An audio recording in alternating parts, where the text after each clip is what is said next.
everybody. Long time no see. It is the Main Event Comedy Podcast. I'm Gene Jackson, and I'm joined by the one and only Mr. Wes Sears. How you doing, Wes? Good, buddy. How are you, man? Long time no see.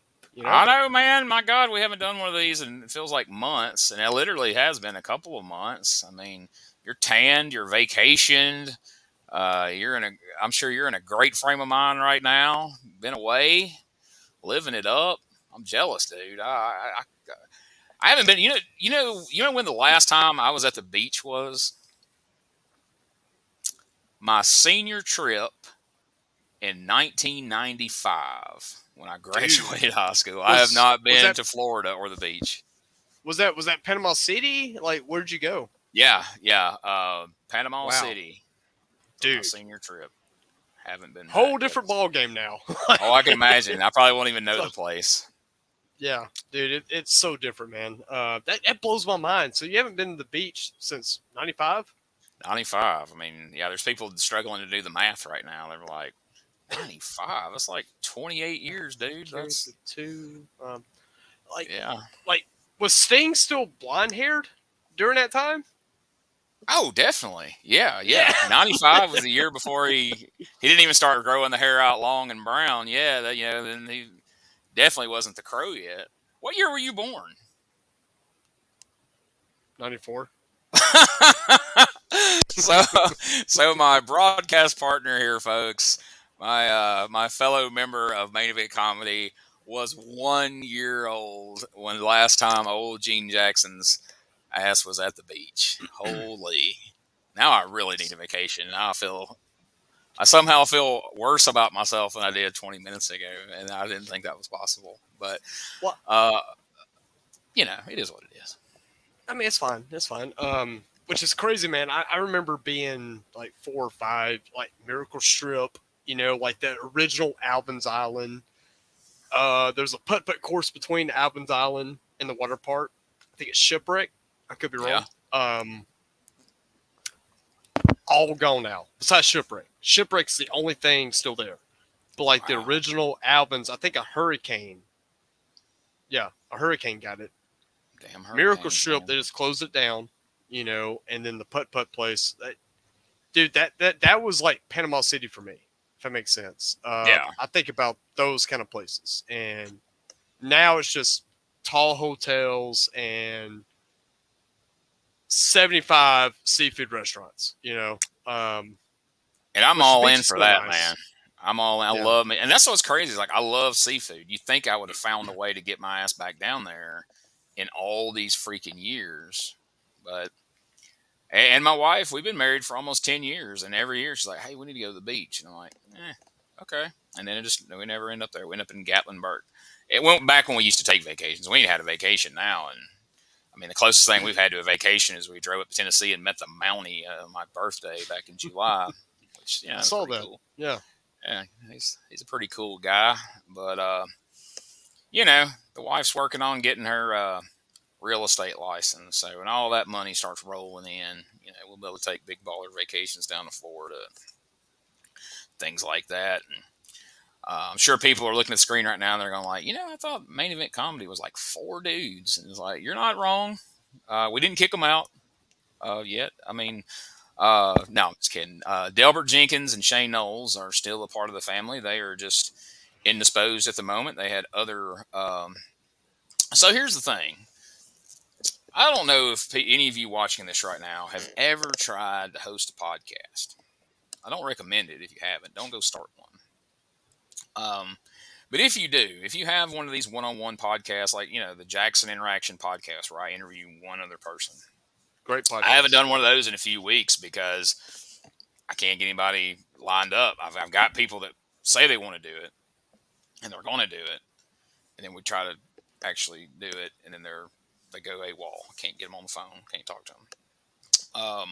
Now imagine, after hearing how hard it is to get one other person lined up for a podcast, imagine trying to get 4 people together on a Sunday, to do a podcast. We have since found out it is damn near impossible because we haven't done one since, what is it, June? May? Yeah, it was right before the The Rib It Shack. was the week before the Rib Shack debacle. Yeah. Enough time has passed that we're not even going to bother to talk about the Rib Shack debacle, as it were. We probably will at some point, but I feel like Shane and Delbert wouldn't forgive us if we talked about it without them. So we'll save.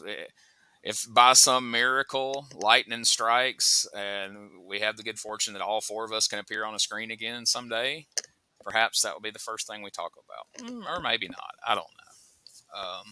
But anyway, shout out to those guys. Maybe they'll make it next time. But nonetheless, you and I are fixing to. We're going to talk some comedy, but we're going to talk some wrestling. You know, they call us a main event comedy podcast because we talk about wrestling, we talk about comedy, we cover all the bases. We're going to talk about here in a little while the big main event comedy championship coming up next Saturday night as we sit here today recording this. This is going to come out tomorrow, which will be August the 14th, will be a Monday. And that Saturday, the main event comedy championship, the first round of it is taking place at Happy Hour Comedy Club in Anniston, Alabama. There's going to be at least 10, maybe 12 people competing in that competition. And one of the people competing in that competition is on the screen right now. And I'll give you a hint. It's not me. Not me. Wes Sears is going for the gold. He is going to compete in an effort to make it to the Final Four in December to win the strap, brother. He's going to try to win that main event comedy championship. Well, I'm not going to try to cut a promo here, but this is what I'm going to say. I'm hungry. I went to Rib Shack. I left hungry. You know what I mean? I left hungry because I didn't get the gold. I didn't get the $100. I didn't get the title to host it. And last night, I think they had it. You know, they had their show. And they did. They had another one. And I wasn't the host. No. So I'm hungry. Yeah. But they had a new winner. And now they have to host the next one. It's like, you know, one of those deals where the curse gets passed on to the next one, you know, like some of those horror movies my wife makes me watch where now the curse has been hung on the next person and now they got to deal with it. So good for them. Have fun. Enjoy that. And, you know, pay for your food. Anyway, I just hope they actually sold tickets. So that's all I'm going to say. Well, I certainly hope so.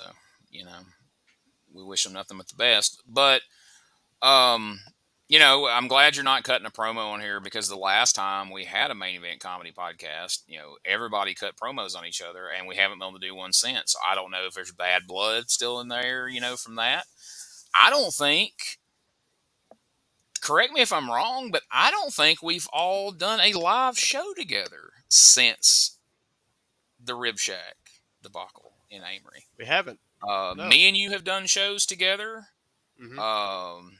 Me and Shane and Delbert have done shows, but we have not all been in the same location, be it podcast or otherwise, since that time. And, spoiler, we're not all going to be there this Saturday night. You're going to be there competing. I'm going to be there hosting, allegedly.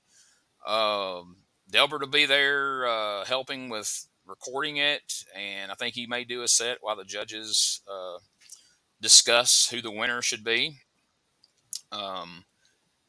There's a show in September. We may all be there for that, but I'll tell you where we are all going to be, and this is where all you should be. September 23rd, we're going to be at Atomic Johnny's in Gadsden, Alabama. Showtime's 8 o'clock, and the cover, only $10. Only $10. You're going to see all of us right there. Look at the poster. You got Wes Sears, you got Shane Noles, you got Delbert Jenkins. God forbid you even got Gene Jackson. Fucking Gene Jackson. Yeah, you're stuck with Gene Jackson. We don't even know what happened to that Buck Jenkins guy. He disappeared. He went away. Yeah, he probably got lost in her Amory somewhere. Probably got messed up and couldn't find his way back or something. Who knows? But Atomic Johnny's is a great venue. They have recently altered their menu, got some amazing food choices for you. Of course, they got a full bar, and I'm looking forward to it, man. We will be almost a year out on that date. It was last October when me and you worked our first show together, and it was at Atomic Johnny's in Gadsden. It was on a Sunday night in front of a decent crowd. It wasn't wall to wall, but we've done worse since. Definitely We've done definitely worse. done worse. So I'm pretty excited, man. We had been working on getting a venue in Gadsden for a while, and you finally nailed it down for us. So we're going to be there September 23rd. Tell your friends, tell your family, come out, support us, have a good time, have some good food, have some drinks. We sure would appreciate it if you did. Which I'm thankful too, man. I mean, I'm thankful because, Atomic was the first place that allowed me to do comedy again. You know, when I stepped away. So I got a special place in my heart. I've seen them renovate, like you said. They got a whole new menu. Got a bunch of new drinks. It's a whole new place now. And I think that's a good start to us bringing comedy in the Gadsden. Yeah. Shoot, yeah. Great staff there. Really nice people. So please, if you're into comedy, come out. But if you're lukewarm on comedy, well, come out that night. It's only $10, and you can have you some great food. And Wes will make you laugh at least. You may not laugh at none of my dumb shit. I'm sure Shane Noles will say something that'll tickle you, and Lord knows Delbert's got some off the wall jokes that'll catch you off guard when you least expect it. And so, Delbert closed the show at the last happy hour show and did a tremendous job. He got a lot of laughs. It went very well. So I heard nothing but good things. Yeah, that's right. So we're all going to be there, and like I say, we may have a surprise guest that night. We may have a couple of surprise guests that night. I don't know. We can't say. We're not allowed to talk about it. But call the hotline right now. Oh, wait a minute. Okay, I had flashbacks to my WCW fandom back in the day. Mean Gene would make you call the hotline to find out the secrets. But you don't have to do that here. Just hang around, keep an eye out on Facebook. But right now, let's talk some wrestling, shall we? How you feel about that? I mean, I'm always down. Let's go. Last weekend, on Saturday, SummerSlam 2023 took place in Detroit. Now, I'm not going to lie, I haven't been religiously watching all of the WWE pay-per-views or premium live events, if you will. I watched WrestleMania both nights. I think I saw I think it was Money in the Bank. Is that the one that was in Saudi? No. What was the one in Saudi Arabia? Wasn't Night of Champions? Yeah, I saw Night of Champions. And then I saw, for Money in the Bank, I saw Seth Rollins and Finn Balor and the Usos against Roman Reigns and Solo Sikoa. But as we've already established in the show, I'm old. I've watched every SummerSlam on pay-per-view since the beginning of time, aka 1988. So I thought, you know what? We're home on a Saturday night. I'm not doing anything. Let's watch some SummerSlam. And I believe you were watching it as well. We commented a couple of times in the main event comedy group chat. I think we were the only two watching it because Delbert and Shane didn't really interject. Okay, I don't want to spoil the whole thing right here at the beginning, but I'm just going to say that I was very hopeful when they opened the show with Logan Paul and Ricochet. I was like, man, that's a solid match to start with, and it delivered. It was a really good match. We'll circle back around and talk about it here in just a moment. Then, second match, we go straight to Cody Rhodes versus Brock Lesnar, which was the main match that I'm here for that night, for the most part. And it was great. And I'm like, wow, we are killing it. And then it fell off a freaking cliff, in my opinion. How did you feel about the rest of the show?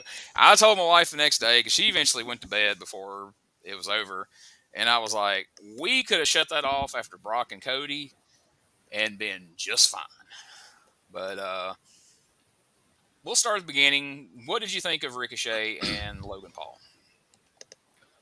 Honestly, one of the one of the better starts to a pay-per-view.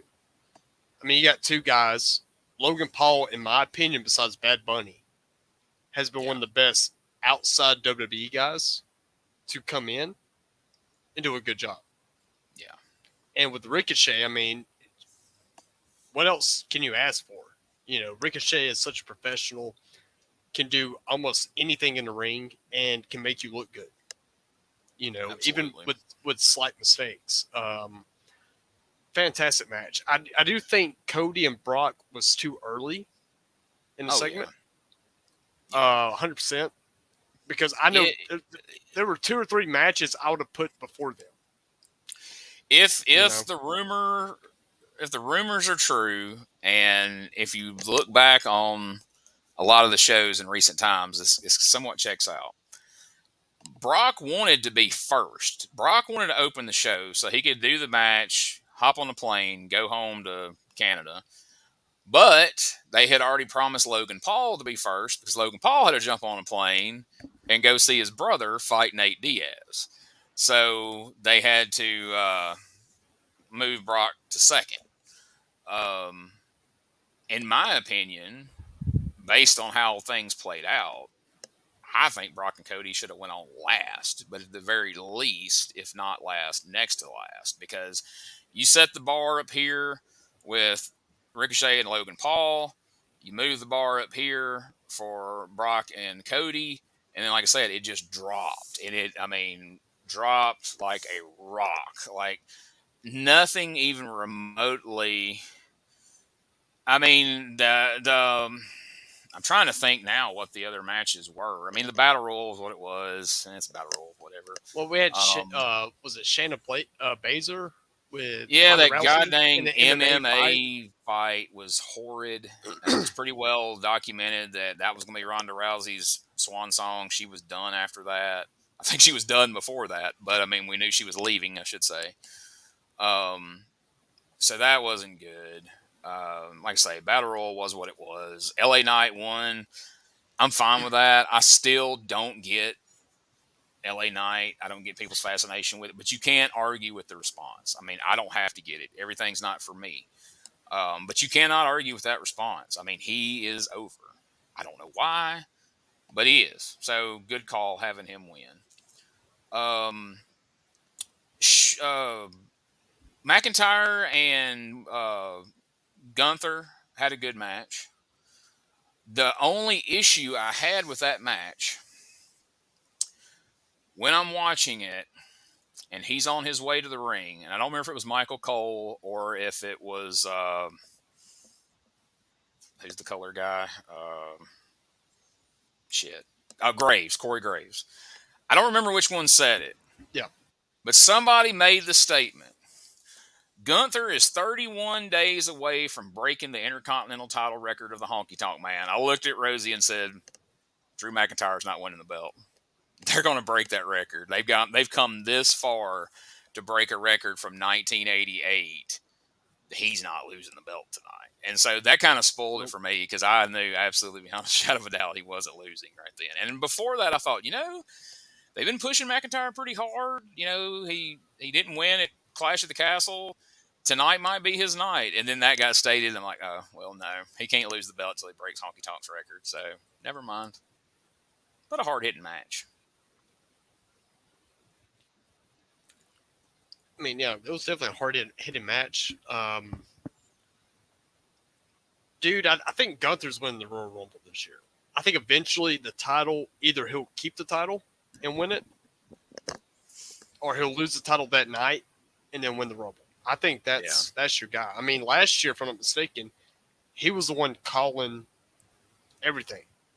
He was the ring general, if you will, calling everything. And I think he's going to be the one that wins the whole thing this year. Well, I really thought it was a good match, though. I do agree. It was a good match. It was a good match. I'm not quite as bad on him as LA Knight, but I'm Drew McIntyre is another guy where it's just kind of like I can take him or leave him. I mean, I get why he's over, and I get why the people who like him like him. I've never been a fan for whatever reason.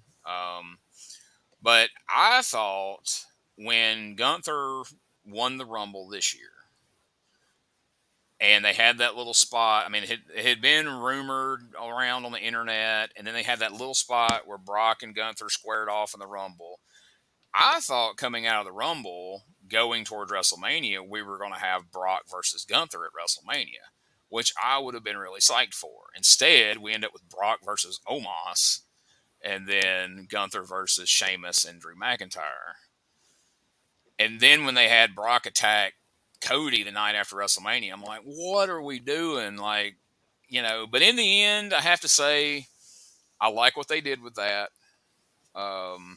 It really got, if you couldn't have Cody win the belt at WrestleMania, then it ain't much you can do with him any stronger beyond winning the belt than going over in a feud with Brock Lesnar. And then having Brock Lesnar put him over and shake his hand and raise his arm. Because you tell me the last time you saw Lesnar do that to anyone, including The Undertaker, he's never really showed anybody that respect. So that was freaking huge. And if you believe, what's said, it wasn't a spot that was called. Like, according to Triple H and Cody, it's not like they said, hey, and after it's over with, shake Cody's hand and raise it. Like, he just called an audible and did that himself. So, very cool. And again, that's why, like, to your point, I feel like that would have been a lot more powerful and effective later in the show rather than the second match at SummerSlam. But, if the guy's like, hey, I'm going out and putting your boy over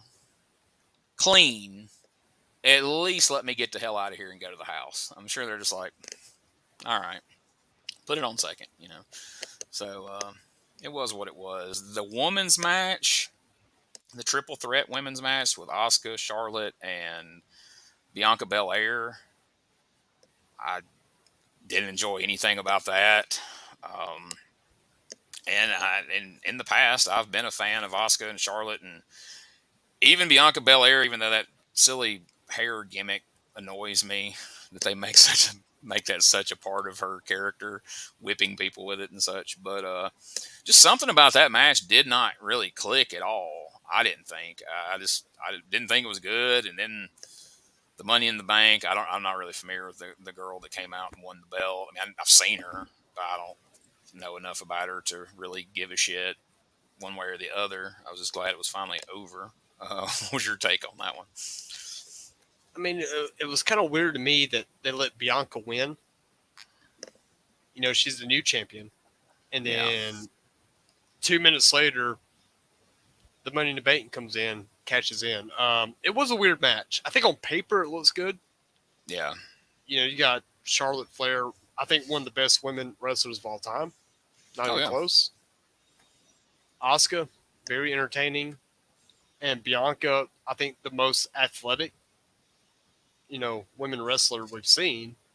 Yeah. I'm like you, it didn't mesh. It didn't mesh well. And I don't know if it was how it was choreographed. I don't know. It didn't mesh well. And then Bianca wins. She's the new champion.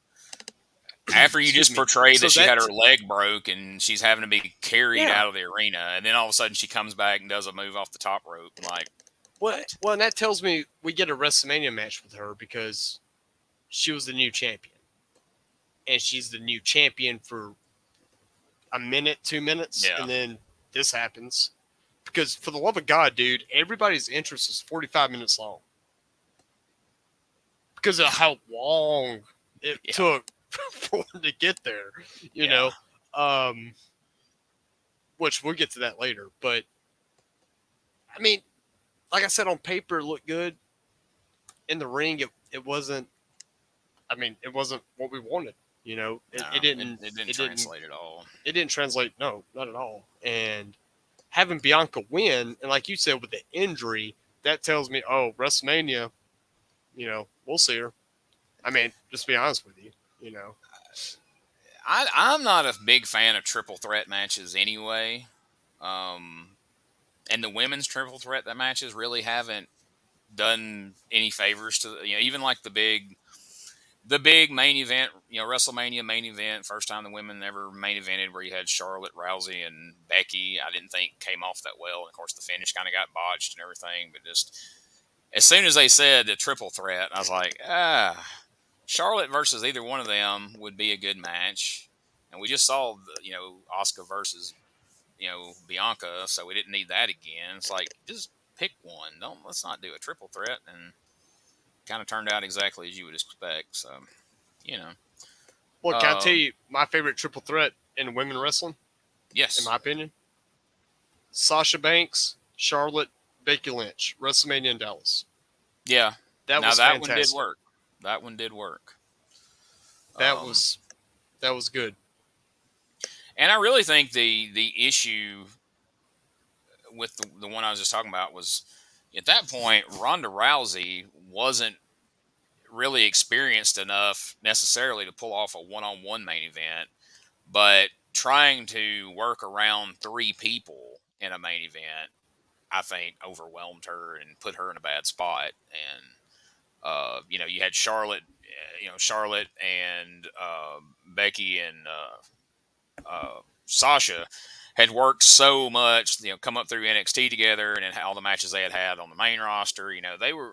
They pretty much had that down to a science. But Rousey was still kind of green to all this, so it is what it is. But a match that I kind of had high hopes for was Rollins and Finn Balor. And it felt like we just watched the freaking Money in the Bank match all over again. I mean, the outcome was almost identical, more or less. It's like, why did we need that? Why did they run that back? Well, it's like they ran the same story, like you said, for Money in the Bank. We're getting hints that Damian Priest is going to cash in, and it doesn't happen. I'll be honest with you, man. Finn Balor deserves more than what he's getting, in my opinion. And has for a long time. Like, ever since if you go all the way back, ironically, to the match where he got injured with Seth, he's never really recovered from that as far as how they've booked him. He's never been booked as well again since. And, I was so, when they put Edge over on him at WrestleMania, I was almost as flustered with that as I was the Cody loss. 'Cause it's like, man, Finn Balor, with the way you guys have booked him in the last couple of years, needed this win over Edge in a WrestleMania match. Edge, look at Edge's resume. He was a Hall of Famer before he even came back. Does he need a win over Finn Balor? Really? Like, nope. No. That does nothing for him, but it could have made, helped make Finn Balor to have that kind of a match on a victory on his resume over Edge. And to me, it was just another example of like, man, they are just never going to completely pull the trigger on this guy. There's definitely that glass ceiling you always hear people talk about that he's not apparently never going to surpass, and it sucks. Well, correct me if I'm wrong, man. I think about, I might get canceled here. Hold on. I think about Velveteen Dream. I think about Johnny Gargano. I think about, Ciampa, Ricochet, Adam Cole. I think about all these guys. NXT was Finn Balor. Oh, yeah. He, took over and like you said, he comes to the main roster. He's fighting Seth at SummerSlam. They put the title around him. He beats Seth. Gets hurt. We're done with him. Never makes it even close to that level again. And I know a lot of it has to do with Triple H, but like you said, during his time in NXT, everything built to a big Finn Balor match at TakeOver, and you were always ready to see it and it was so awesome how they did it then, because he was just Finn Balor through the weeks. But then you knew at TakeOver, the freaking demon's coming and the shit's going down when the demon shows up at the damn TakeOver. And he would just have an amazing match with no matter who you put across the ring from him. It was always just crazy good. Dude, he in my opinion, he's like one of your founding fathers, to NXT. He's up there. Finn Balor, even I knew Finn in Independence. When he was an independent wrestler. And he was doing the paint, he was doing different shit. And when they signed him, I was like, that's the guy. He's going to be the guy. And it kills me going back thinking, we had Finn when they were booing Roman out of the stadium. Yeah. When Roman was their babyface, which I think it's worked overall. We'll get to that, I know for sure. Yeah. But you had Finn Balor just over here, and he literally was the guy for a long time in NXT. And then once he left, Adam Cole, in my opinion, was the next guy. Because Adam Cole, which was more of a heel, but the crowd was Adam Cole, baby. Oh, I yeah. mean, dude, Finn Balor's entrance in NXT will never be replaced as far as one of the. We think about Cody Rhodes with the no, it's Finn Balor. Like, and I'm a Cody guy, but Oh, yeah. I mean, not to steer things off completely in a different direction, but I think this just bears mentioning here. And again, to kind of put, you know, Triple H over is like, if you look at that time period of NXT, the way he was building stars, like guys would come in with a little bit of indie buzz, and by the time he had them ready to leave NXT, he had made them into full-fledged stars. They had a character, they had an entrance, they had everybody behind them, and they just kept dropping the ball one after another. Like you said, Finn, Gargano, Ciampa, Adam Cole didn't even make it up there. Really, he was going to be a freaking manager apparently. Aleister Black. I thought Aleister Black had the potential to be the next Undertaker. That entrance he had, the matches he was having. You mentioned Velveteen Dream. That was always one of my favorite matches. That match that Velveteen Dream and Aleister Black had at TakeOver. He wins, but he still says his name at the end, and it's just like, that made the whole thing right there. It's a shame that guy did, whatever he did or didn't do, whatever. But because that guy had a lot of potential. But which I was gonna say, technically, dude, going back to Velveteen just for a second, technically, he's cleared. Yeah, but it's one of those things where it's like, yeah, it's one of those things, kind of like with. Oh gosh, what's the guy, the British guy with the umbrella? His deal happened over in England where that girl was of legal age. It wasn't, it wasn't illegal. Like, he's more or less cleared, but every time anybody tries to book him in America, all these people threaten to, cancel him and not buy tickets, and so nobody will touch him. And Velveteen Dream's pretty much in the same boat. The same thing happens with him. But I mean, you look at like Ricochet. Look at how he was built up in NXT, and then they bring Ricochet. And when I knew that they were screwed, they bring Ricochet and Aleister Black up to Raw. They put them in a tag team, and they come back from a commercial. They're standing in the ring. They neither one got their freaking entrance. They both had these amazing entrances. They're standing in the ring without an entrance, waiting on whoever the Raw team was they were going to wrestle. I was like, okay, that's what we're doing. We're just ignoring. I mean, these guys have two of the best entrances in the game right now, and we're just not even going to do it. And we're throwing them together as a makeshift tag team where they, I was so happy. I mean, yeah, the circumstances were unfortunate, but I was so happy when Vince McMahon retired and we thought he was gone, and Triple H could finally run the main roster. And it's like, okay, maybe he can fix some of this shit. And then, not for long. Well, with the NXT talent, going back to NXT, man, I mean, I think about Big Cass and Enzo. And I want to know who the fuck decided to separate them. Yeah. Yeah. Like, who was like, here's the deal. Big Cass is going to betray Enzo. Who decided that? Because I mean, I guess it's a McMahon thing. I guess it's a McMahon thing because, I mean, you go back through the years, back to, I mean, from the Mega Powers to the Rockers to the, you name it, even the Legion of Doom at one point.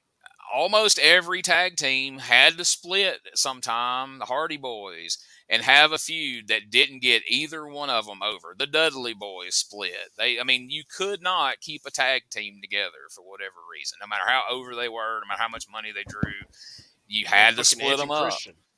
Edge and Christian. I mean, just down the line, you can't really hardly name a tag team that made it out alive in WWE without having that inevitable split and angle that goes freaking nowhere because nobody wanted to see them fight each other. Well, I mean, it just blows my mind because the characters for Enzo and Cass, they were for each other. You had Enzo.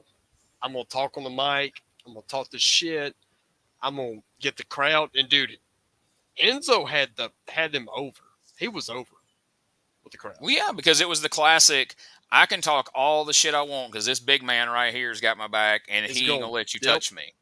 And then big man can stand there like a freaking tree because Enzo's got all the charisma and he can talk. So I don't have to talk. I don't have to have charisma. I just give somebody a big boot and stand here while he says, you can't teach me how to be tall, and it's going to work. And you can hate on those guys. Like, people can go back now retroactively and hate on those guys and shit on the stuff they did once they brought them to Raw and split them up and all that. Man, you go back and watch NXT and then watch when they first came to Raw and SmackDown. Those guys were over. The whole arena was chanting along with Enzo's promo every time. I mean, word for word, them guys were so freaking over. So the Monday night, when they debuted after a Dudley Boys match, if I'm not mistaken. Yep. We was in WrestleMania that weekend. So we went to WrestleMania Access, whatever, WWE Access, and they had an NXT ring. So, like, I saw Elias up close. I got to see Enzo and Cass up close. And, dude, when their music hit, the entire Access ran to the stage. Ran around the ring like, oh, shit. And I'll be honest with you, I didn't even know him. I was like, why is everybody... I'm already in the stands. I'm like, right, who are these guys? And they come out. Enzo kills it. They have the same tag team formula. Look, Enzo's gonna get whooped for like 10 minutes. Yeah, and then he's gonna give a hot tag to Cass. Cass gonna come in, clean house. They might have a few little moves here and there, and then he's gonna tag Enzo back in, get the pin.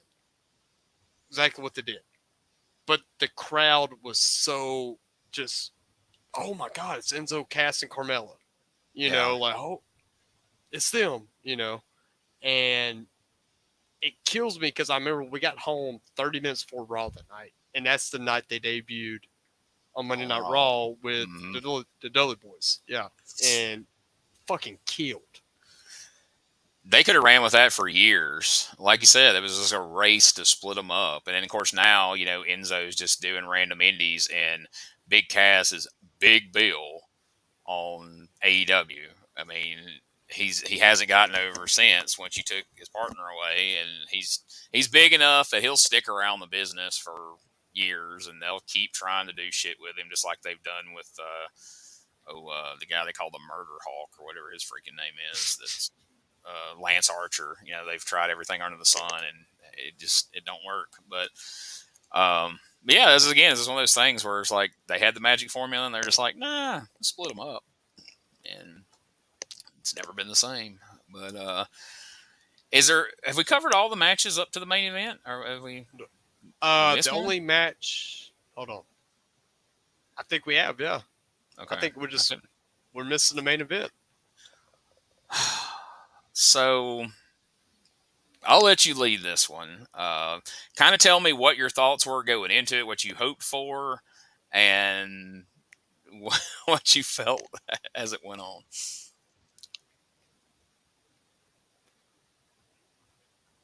So going in, I was thinking, okay, we're going to have Jay, Roman, Paul on the sidelines, maybe Solo and Jimmy eventually. But I didn't think anybody was going to interfere. They sold it as you can't tribal. What was it? Tribal chaos or tribal something? By the tribal combat. Tribal combat. Maybe? By the code of honor of tribal combat, no one can interfere. It has to be one-on-one. So you think, okay, well, this will finally be a one-on-one. Well, I will interject this and see if you agree with this. So, with everything that had happened up to this point, and Jay has called for tribal combat because he wants to kick Roman's ass because of what they did to his brother Jimmy and how they've disrespected him, and what an asshole that Roman has been and Paul Heyman has been, and they've stole his little brother and all this stuff. And it's not a regular wrestling match; it's tribal combat. I expect Jay to come in hot. I expect Jay to just come out swinging.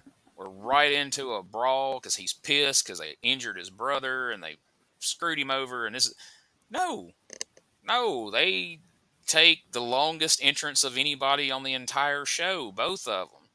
Jay just kind of shuffles his feet out to the freaking ring. He's in no hurry to get there. He's in no hurry to get this shit going.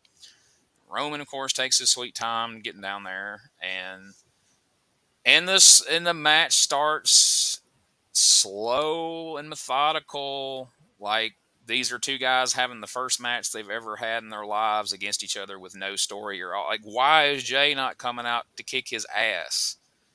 Like, it's from a story. I mean, everybody has talked about, and I agree. I've said many times that I thought the Bloodline was the best story in wrestling for a long time now.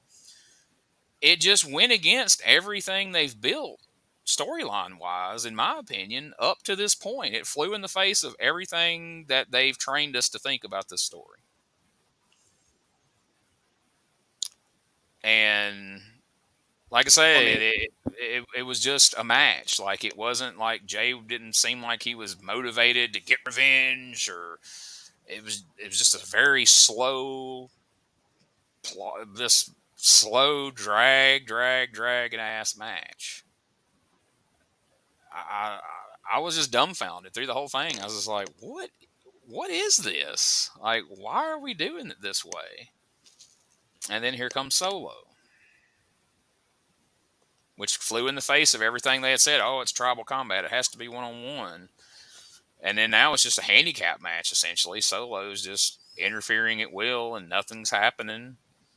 I don't know if they called an audible on that, maybe, because supposedly Roman got hurt somewhere along the way, they say.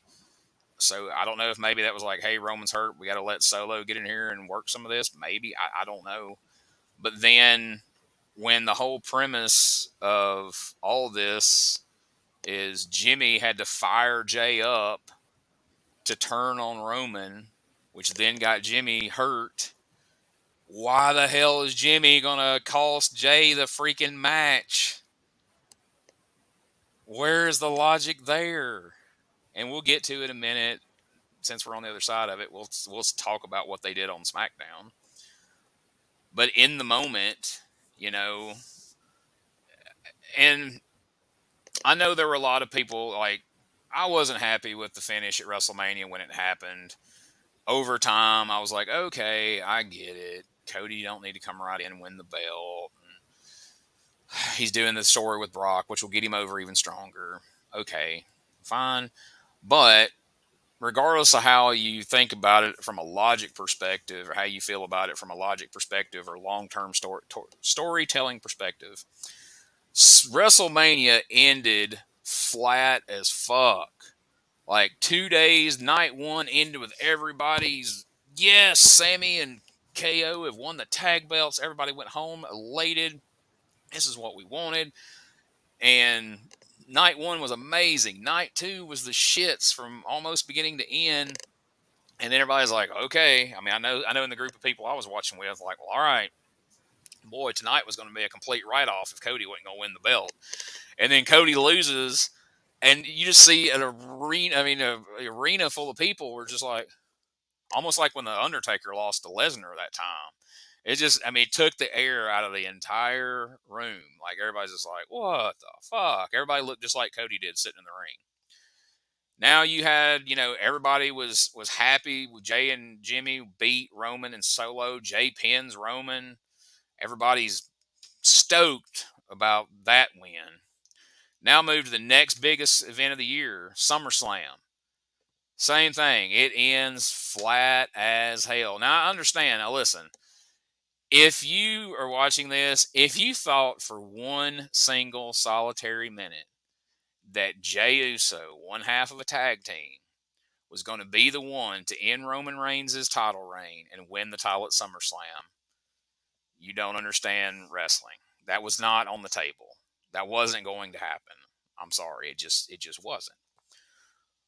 But to have something so nonsensical happen with Jimmy coming out and turning on Jay and costing Jay the match and helping Roman keep the title.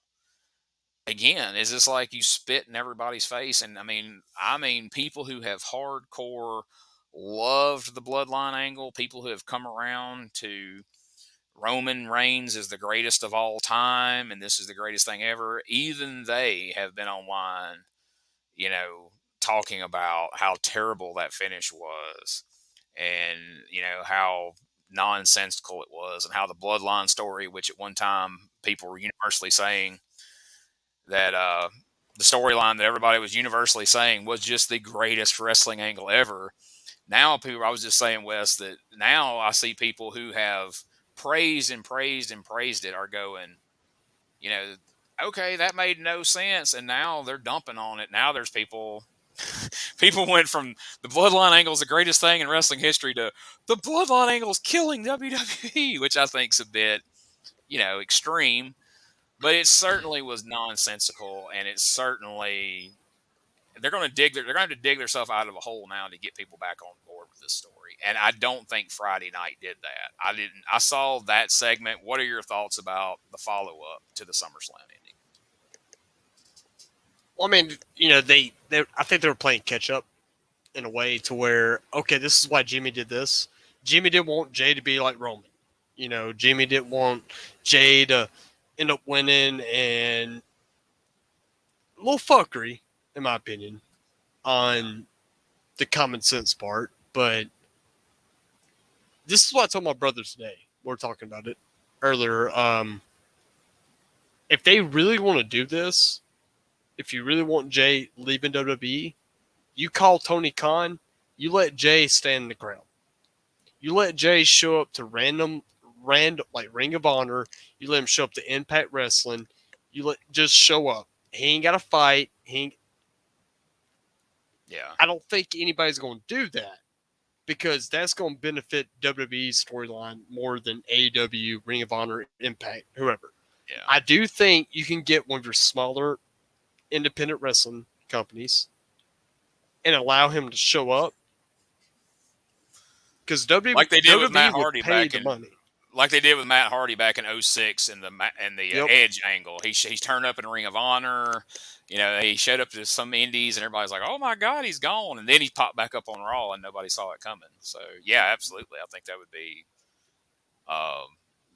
that'd be the only way you're really going to sell like really smart fans on it, because, I made a sarcastic post on Facebook about how last night I seen a divide of like WWE fans are going, oh my God, Jey Uso just quit SmackDown. He left WWE. They put it on. He's on the WWE done. website in the alumni. And then later I see people putting, yeah, CM Punk after Collision off the air was taking shots at Adam Page. This is all a work. It's like there's no middle ground with you folks. It's either all a work or it's all real. Like they would crazy. keep the cameras on for Jey Uso going deuces. Like Yeah. Like he just made that up, really? But like you're saying, talking about smart, the best way, if you really want to do it, if you really want the Bloodline being in the third inning, like Paul Heyman's saying, have Jay show up to random independent events. I don't think AEW, Ring of Honor, or Impact would do it. I think New Japan would. I really do. Impact might do it because his wife's there, and or is that Jimmy's wife? Is Jimmy married to Trinity, or is it Jay? I don't remember. I want to say Jay, actually. I think so, but I didn't get maybe Jimmy. I don't know, but I mean they look alike, Yeah, they probably switch out every now and again, and she don't even know. It's like, well, now they got the different haircuts. I guess it's harder to do, but you know what I mean. Baby, your balls are more hairy this morning. But Impact's pretty desperate. I could see them letting him show up there, at least in the crowd or something, and they'd be like, he's here to support his either wife or sister-in-law, whichever one she is. I can't remember. I apologize. Um, but I heard Brian Last and Jim Cornette saying that maybe the only way to salvage this is to get the guy who helped to get this thing over, get Sami Zayn back involved. Of course, he's injured now. Kevin Owens is injured, but maybe that's the only key to breathing new life into this, because I don't see how, with where things are going, how it's really going to recover. And they may have, they're smarter than me. They may have an ace up their sleeve and pull something here in the next couple of weeks that's going to just wow everybody. But just based on how that had played out, it really made no sense for Jimmy to help Roman keep the belt, and his explanation of it just didn't do it for me. No, it was bullshit. No, that's weak. That is so freaking weak, dude. But I didn't want you to be like Roman. I mean, I was like, so you really? help Roman continue to be Roman, right. You would help him win and then be like, all right, man, don't be a prick like Roman. You see how that turns out. It's like, no, I'm just going to make you lose, humiliate you in front of the world, and cost you everything just to save you from, being like Roman. Even though I'm the one who kicked him first. Yeah, I'm the one who kicked him first. Like I'm the one that knocked you for not wanting to take that extra step and getting away from him. But now that you've done it and you were doing all this in the name of kick you in the face. Now I'm going to kick you in the face. All right, well, we're going to move on past that because this has went a little longer than I thought it would. And we've got a couple other topics to touch on quickly. Do you watch the Dark Side of the Ring show? I do, yeah. Have you seen very many of the season 4 episodes this season? I don't know if it was season 4. I saw the 2000 Bash at the Beach. Yep. I did see that one. That was interesting. Like, this season hasn't been one of the best seasons, but there were some interesting ones in there. You had Adrian Adonis, which I thought was interesting because there was parts of that one that was I didn't necessarily know the details of. The Bash at the Beach one stood out to me because I've heard, my God, probably 100 hours worth of podcasts and shoot interviews of people discussing that. And I had never heard it said that Hogan and Bischoff were the ones wanting Jeff Jarrett to lay down, and all that was to plan. They just didn't know about Russo coming back out and cutting the promo later, which completely kind of changes my opinion on that whole thing. If they were down for that whole Jarrett lays down and he puts his foot on him and thought that was a good idea, then I always just thought that was a Russo thing. But if that was their idea, then holy shit, they were worse off than I ever realized. It was bad, dude. I actually love Eric Bischoff. I like hearing what he's got to say. Him and Hogan's full of shit. That's just my opinion. Yeah. I watched, I think I told you in the group chat, I watched Theo and Hulk Hogan's interview. Mm-hmm. And, dude, Hogan was just full of shit the entire interview. And thinking about the Bash at the Beach, I mean, I do think they were trying to get Booker T over. Yeah. That night. And Hogan, just like Starrcade 97, had creative control. And I think he pulled it. And I honestly think Vince Russo, which in my opinion wasn't the best business way of doing it, bro, said, fuck it. Yeah, fuck it, bro. And did his own thing. I mean, that's just my opinion. But yeah, they were screwed at that time because, I mean, if you did what Russo wanted to do across the board, it wasn't going to work. But if you were wanting to continue to ride the Hogan train in 2000, that definitely wasn't going to work either. So, Vince was able to find a way to make the Hogan character work when he came back to WWE, but that's because he wasn't left to his own devices and have people do dumb shit like, lay down and hand him the belt and then him take a 3-month vacation and then show back up to, in his mind, he'd show back up to beat Booker T, I'm sure, and squash anything good they had going by that point. But yeah, nobody come out of that looking good. No, I think everybody lied to a degree. I mean, I think Bischoff, I think Hogan, I think even Russo. Oh yeah. It wouldn't Oh, surprise Russo's me a if beast. Russo was like, "Oh, I'm in it. That's fine." And then once they left, got on the plane, he went out there to his own thing. You know what I mean? Oh yeah. And Well, because the big issue for me with Russo was why the hell is the writer out there on screen? Like he was talking about, bro, my character when I went out to the ring, my character. I'm like, you weren't a character. You shouldn't have been on television. You're supposed to be writing the shit. Why were you out there cutting the promo?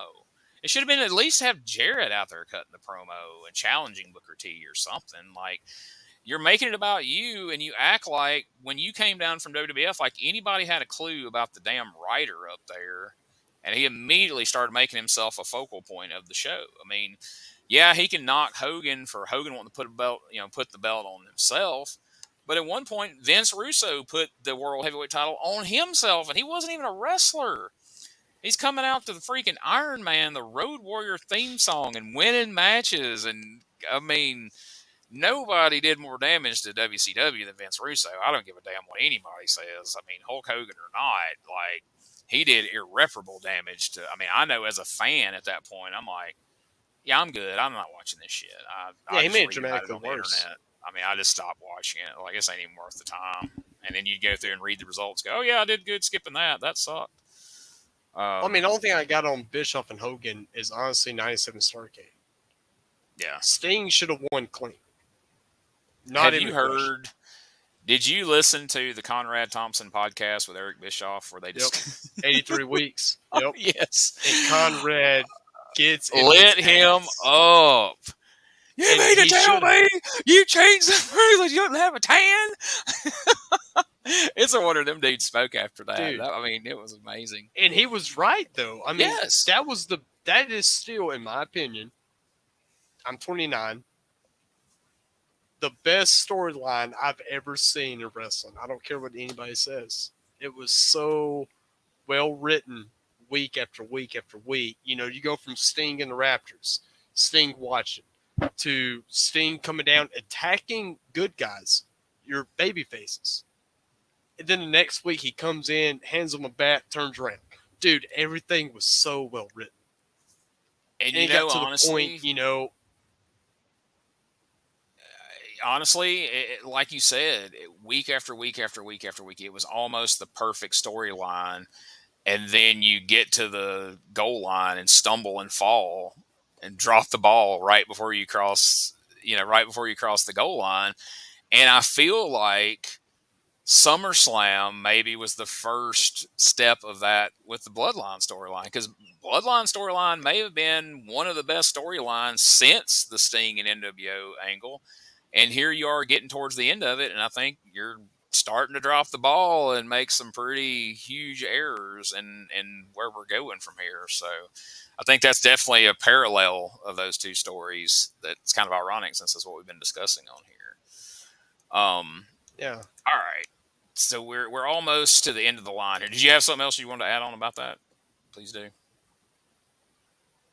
I mean, I was going to say is I remember the beginning of the Sting thing, and they had two Stings, there was like two Yeah. Stings going on. And you had Sting convincing WCW it wasn't him. I think that played a big part in the Sting thing because Sting was betrayed by WCW, not NWO, WCW. The fans, the superstars, whatever, wrestlers, they didn't believe him. And I think that's what's so beautiful with Sting's Crow style is he was betrayed by everybody. And he came in, and was in the Raptors doing this, doing that, attack, and overall gained the respect back. That's why the Starrcade 97 pisses me off because Sting should have won 100% clean. Yeah, that should have been his. Question. That should have been his retribution.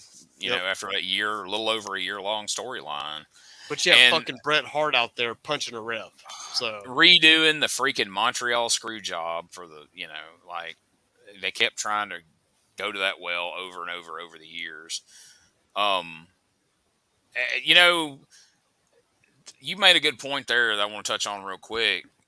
as I remember talking to my friends about this back then, that one of the big missteps I think WCW made at that time, the NWO portrayed WCW as a bunch of putzes, a bunch of old guys, a bunch of uncool losers that nobody cared about. And so they were fighting that battle because the NWO's cool. They're WWF guys. Fans are kind of wanting to get behind them. And they present WCW as lame and a bunch of jobbers and what did Nash call them? Vanilla midgets and old guys like made Ric Flair, talking about how old he was. And then in the midst of that, when people are already feeling some kind of way about WCW, then they shit on Sting, and basically the whole company turns their back on Sting, which I think was another strike against them. And so I think in that storyline, a lot of fans were like, well, the NWO's kind of cool, but we don't like what they're doing to Sting. Sting's cool. But you know what? Screw WCW. They're shitty. Like, they're kind of suck, and they did our boy Sting wrong. And they kind of painted themselves as almost like bad guys in that storyline, like a third party to all of it. It's kind of like everybody got more behind Sting than they got behind WCW. And then another big component of that, I don't know if people really remember, but I know, once Sting stopped talking, me and my buddies would tune into Nitro in college every week, like, what's he going to say? And then he wouldn't say nothing for a freaking year. He didn't I think it speak. was a So year and you're a half. like, yeah, year and a half. So you're like, man, when this guy finally talks, it is going to be the most important, profound shit that's ever been uttered. It's going to And it be wasn't. amazing. And I can't even remember what the hell he said, but it wasn't anything important. It wasn't anything memorable.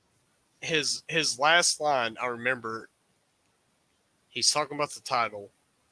He throws it down and he points the bat to Hogan. He said, you're a dead man. That's the last thing he said. After a year and a half of not talking. He talks about the belt, whatever. And then he points the bat to Hogan. He's like, you're a dead man. And I'm like, dude, you haven't said a word in a year and a half. And Yeah. this is your promo. Dude, you're cutting better promos now in AEW with MJF. You're cutting better promos now than you ever have because that was shit. Me and my buddies went to Nashville to Starcade that year. I mean, we had to go. Like I was in college in Booneville, Mississippi, a few hours from Nashville. We all loaded up and went to Nashville. And I remember we were sitting up there, and they had the match. I think it was Luger and the Giant or something like that. Sting comes in, he grabs each of them by the hair, and he leans in, he whispers something to each one, And I remember my buddy's like, "Oh my God, what do you think he said to him?" I'm like, "Truthfully, I'm sure he probably said, we're heading to Chili's tonight. Once it's over with, you're paying for the beer." I said, "Yeah, I'm sure it was something stupid like that." I'm like, storyline wise, I don't know what'll be revealed, but I guarantee you, he probably said something to try to make him laugh or something. We're going to split an appetizer. Hey, what do you think about them potato skins? Oh yeah, your balls hanging out, Luger. Mozzarella sticks. Mozzarella. But yeah, that was another. The execution of the payoff of the Sting angle is one of the greatest botches in wrestling history that bears, looking at and going, hey, let's never do that again. And I feel like we're on our way to maybe doing that again. But since we're the Main Event Comedy Podcast, I feel like maybe we need to talk a little bit about comedy here at the end. I know we try to keep these things to about an hour. We're a little over that, so we're not going to go too far. But I want to ask, there's 3 comedy specials I've seen recently that really stood out to me, and I wanted to kind of get your thoughts on them. First one is Tom Segura's latest Netflix special, Sledgehammer. Have you seen it? What was your thoughts? Fantastic. So good, man. Tom is, in my opinion, is very underrated. He has a very good way of, going from one point to another. To not only that, but throughout the whole, show, he's so good at keeping you involved. I think that's one of my favorite stand-ups this year I've seen is that special. Tom's good, man. I really like Tom. I mean, I love his bit with his kid in the shop with it.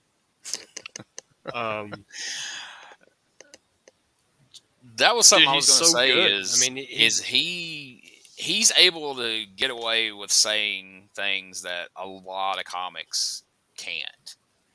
And it's just because people have come to know him through his comedy, through his podcasts, understand his sense of humor, and get it's a joke. We can't justify getting outraged. We can't justify trying to cancel this guy. It's a freaking joke. It's funny. We got to roll with it. But there's things that Tom Segura says that if you put it in somebody else's mouth, would be bad. It would be a problem. But I think that's great. And he's one of the few guys, and we've talked about this in the group chat recently about a couple other guys. He's one of the guys that I like him equally on stage and as a podcaster, whether he's a guest or the one that he hosts. I'm not a big fan of his wife, but I won't go into that. But I find him entertaining in any forum that he's in. He's always funny to me. One of my favorite podcasts he did one with David Cross a while back, and I'm a big David Cross fan from way back when, like Mr. Show and stuff. And I thoroughly enjoyed the podcast that he did with him. I think it was the Two Bears, One Cave, but luckily Bert Kreischer wasn't there, thank God. And it was just Segura and David Cross. And if you haven't seen that one, I suggest people go check it out because it was very funny. All right, so that's one. The second one I want to mention, Mark Normand, Soup to Nuts. Have you seen that one yet? I have not. I've Have actually not. never seen any of his stuff. Oh wow, really? Mm-mm. That's surprising. Now, full disclosure, I had never seen any of his stuff till about a year and a half ago, I guess it was. A buddy of Mm-hmm. mine's like, see the Mark Norman special, and I was kind of like same reaction you just had. I was like, I don't know, I've never seen this shit. And they're like, dude, you would love his shit. Like, why have you not seen him? And I kind of come about Tom Segura the same way. About 4 or 5 years ago, one of the people that worked for me, I was running a car lot, and he came in. He's like, dude, you're gonna be psyched. The new Tom Segura Netflix special is out, and that's like 3 or 4 specials ago. I'm like, who the hell's Tom Segura? He's like, man, his sense of humor is right up your alley. He's like, dude, go home and watch this tonight. I'm telling you, you'll love it. So I got home and told my wife, like, let's watch this comedy special this guy told me about. And we loved it. Then we went back and watched his other specials. And so kind of been the same with Mark Normand. I don't like him on the level that I like Segura or even like Shane Gillis or a couple of other people, but he is very funny. I do think you would enjoy him. So if you get a chance, check out that special, or he's got 2 or 3 that are on YouTube. And then another guy that I think is very, very funny, Nate Bargatze. I finally got a chance to check out his new Amazon special, and it's another good one, I think. Haven't seen that special. I have seen him. So Yeah. yeah, he's definitely good. I mean, I definitely enjoy, besides Tom, of course, but I see a lot of young people in the categories. I'm definitely going to check him out, man. I'm still stuck, man, on like Bill Burr, Dave Chappelle, Jerry Seinfeld. You know, Jerry's coming to Birmingham. I would love to see Jerry Seinfeld. I haven't even looked to see what the tickets are because I know it would just hurt my feelings. So Yeah, I'm don't probably do not it. even going to check. Don't. I just like Don't do it. whenever I heard Chappelle and Chris Rock were coming, I'm like, I would love to see those guys, but I know good and well I cannot afford that. So, Dave Chappelle may be my all-time favorite stand-up. Um, you'd be hard pressed to find anybody that can crank out material like for somebody to put out the number of specials that he did back to back for Netflix in the last few years is insane to put out that many new hours like he has. So, and I like Bill Burr as well. He's not in my top 5, but he's funny.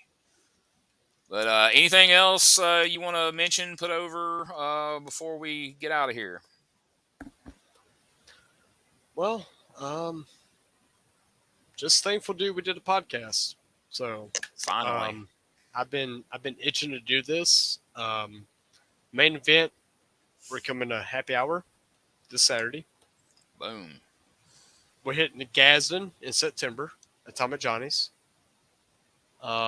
Shane, Delbert, we love you guys. So that's right. Big Shane was out there golfing it up yesterday, man. He's got a video on Facebook. I saw that of him out there, and I don't think he sunk yesterday. So there's that. What's amazing, we're gonna put it on the podcast. He wasn't hit like that when he played with me. So you lit a fire under him, man.